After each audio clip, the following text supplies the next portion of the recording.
आज़ादी मिली 47 में, आज़ादी नहीं मिली।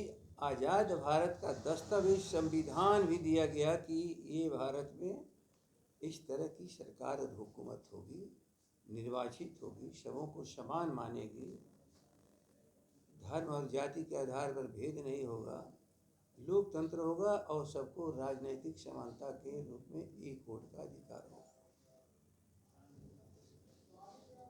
बाद में सवाल उठा जो 74 का आंदोलन कहते हैं,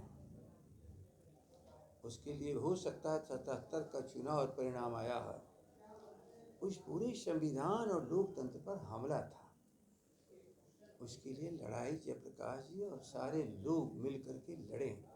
जयप्रकाश जी वो व्यक्ति थे जो अंग्रेजों को बनाई हुई जेल को भी तोड़ करके या पार कर करके आज़ादी की लड़ाई के लिए अपना दस्ता बना करके इस भारत में लड़ते रहे। अब आज का सवाल, उससे भी खतरनाक आफत काल आ गया। वो आपातकाल था, एक आफतकाल था।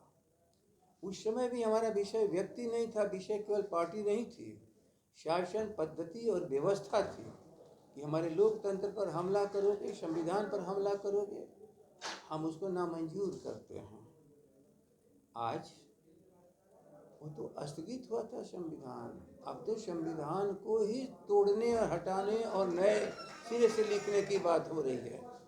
याद रख लीजिए, न उस समय हम लोग कांग्रेस के विरोध थे और न आज हम कांग्रेस के साथ हैं। हम लोकतंत्र के साथ हैं, हम संविधान के साथ हैं, हम भारत की आज़ादी के पक्षधर हैं, हम भारत के संविधान की रक्षा और जो मानव गरिमा है उसके लिए हमारी लड़ाई थी।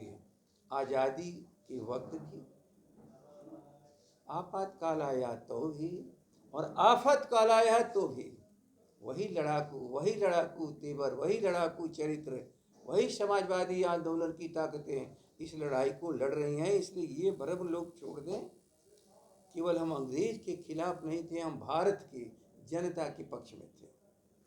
हम कांग्रेस के खिलाफ नहीं थे, भारत की जनता के पक्ष में थे। आज भी हम किसी पार्टी के खिलाफ नहीं हैं, भारत की जनता के पक्ष में हैं। जो जनता पर हमला करेगा, संविधान को तोड़ेगा, मरोड़ेगा, जो हमारे लोकतंत्र पर हमला करके वोट के अधिकार को ख़त्म करेगा, ऐसे लोगों को जो हिंदू और मुसलमान के रूप में लड़ा रहे हैं, वो अपने आप में लोकतंत्र पर हमला है। भारत के नागरिकों को आप धर्म के आधार पर बांट रहे हो। आप बताओ कि ये लड़ाई कोई साधारण खतरनाक उन लोगों ने थोड़े पैदा कर दिया है।